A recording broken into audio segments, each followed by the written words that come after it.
Welcome back to my channel. Sorry I took way too long to come back to give you guys some more video content, but due to COVID-19 break, I have a lot of time to upload videos and show you guys a couple tutorials, talk to you guys about a lot of my experiences in the beauty world. Subscribe, comment, leave me your opinion on what kind of videos you would want to see, what you want me to talk about, and I'll be sure to check them and do them. Excuse my shimmer look. Okay, so let's begin. Today I wanted to talk to you guys about being a beginner into the lash world.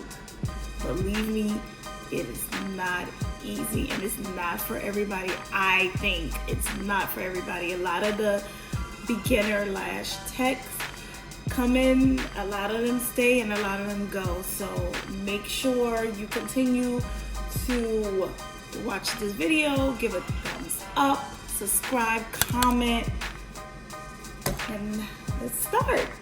Me coming into the lash world. To start off with, I am a hairstylist. I do work at a hair salon. I'm a professional braider and all of that. I was always a lash customer, and I always fell in love with lash extensions just because I felt like it was less stress on me to wear every day. Like the maintenance on it was very low for me than the strips. I do wear a lot of makeup. I do go out. My lifestyle is pretty much out all the time, so I always have to wear makeup even to work.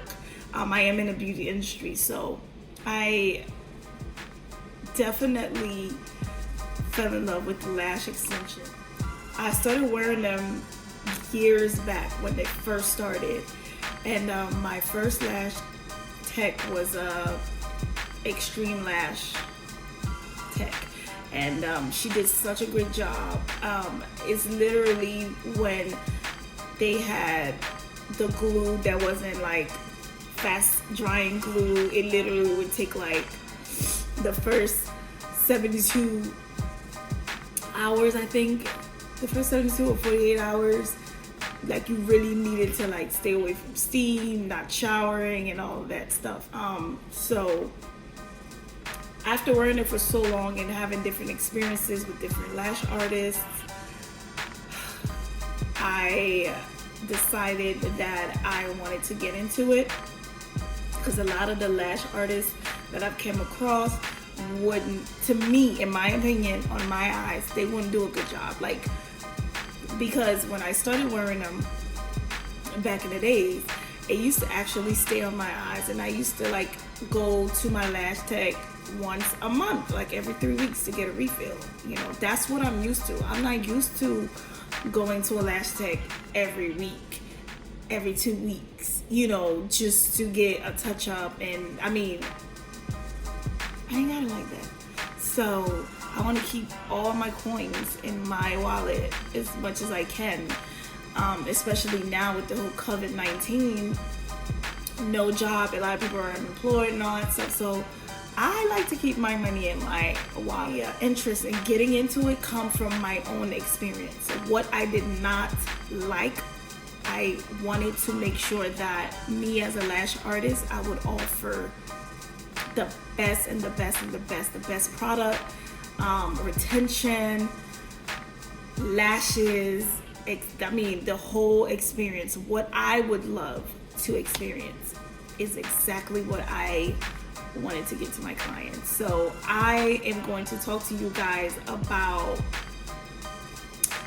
the struggle as a beginning lash tech, and I still consider myself a beginner in the lash world because I have not been lashing for that long, but I've been doing such a good job that I feel like when I was online trying to get information about how to even begin and to start being a lash artist, I found a lot of videos, but I didn't get videos that really had a beginner as she went, her experience as she went. It was always lash artists telling me about their experience when they were beginners, versus now.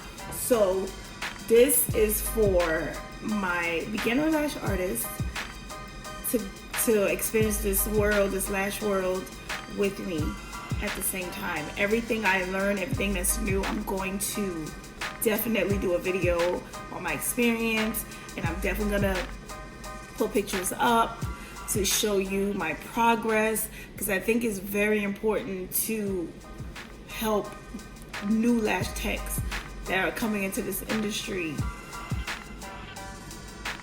to come together, I guess. I'm getting tongue-tied. I don't know why, but basically I really want to help my new lash artists coming into the beauty. So when I first started, it was very, I took a class. It was an online course, but I ended up taking another class, which it was more hands-on. I do think that if you decide to go take an online lash course, that's great and all, but you still need to try to invest in doing a one-on-one. And even so, after you invested your money in taking the certification classes, you still need your own experience. You still need to research at the same time, because you're gonna need all of that information for you to be really, really good in this business. I've learned so much on my own. Like the classes were awesome, but they were kind of like, just for that moment. They were not there with me every single day after that. So I definitely had to, I'm still learning, but you're gonna be learning every single day. Every single day it's gonna be a learning experience. It's still a learning experience for me. Still a learning experience. So the first thing I did when I got into this industry, first thing that was a problem for me was, of course, how to position the lash on the natural lash. There's a hand movement that with the tweezers. Unfortunately, right now I cannot show you guys with the tweezers because everything is at my salon, and of course, being quarantined in the house, I don't have the equipment here to really show you what I wanted, what I'm talking. You're going to feel a lot of body aching. Ow! When you're beginning to lash. You're going to want to give up in the middle of lashing. My very first set on a live model took me over 4 hours. Like, I think I probably did 6 hours, I think. And then even so, I gave up. Like, I was so tired. I gave up, and I was literally, it was very frustrating for me, and I was like, man, this is not right. And it wasn't right because I was doing everything wrong. Like, I was not sitting properly. My hands, isolation was wrong, and I had to literally go back, sit down, and go through things steps by step. I practiced how to isolate a lot on a mannequin. I've just been isolating. I didn't even apply any lashes. I just isolate. After my isolation technique practice, I then went on and grabbed the sponges, where I then started practicing placement and placing the single lashes. I started, of course, with classic lashes. I started placing it until I got very neat steadiness. I was very steady. My hands were shaking after a while. Like I really was placing the lashes on the sponge literally until, say this is the sponge. I'm gonna use this brush as an example. Say the bottom of this brush is a sponge and all these are the classic lashes. I literally kept practicing every single day on the sponges, on placements, and also with the sponge, what I've learned is on the sponge, I was able to see the amount of glue that I would pick up. And at first it was rough. I was picking up way too much glue, but as I kept practicing on that sponge, picking it up, being real steady, putting it together, I got neater and neater and neater and neater. I did not do a live model until I mastered my sponge technique and my isolation on the mannequin. Once I was done learning how to place classic lashes on that sponge, and I was very, very, very, not that good, but I was good enough, then I started placing them on top, practicing it now on the mannequin. And I kept doing that with one strip.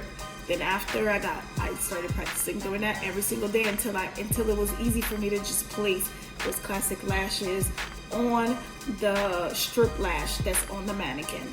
Then I altered to placing 2 strip lashes to give it more hair to work with on the mannequin, because humans, us, you know, we have layers of lashes.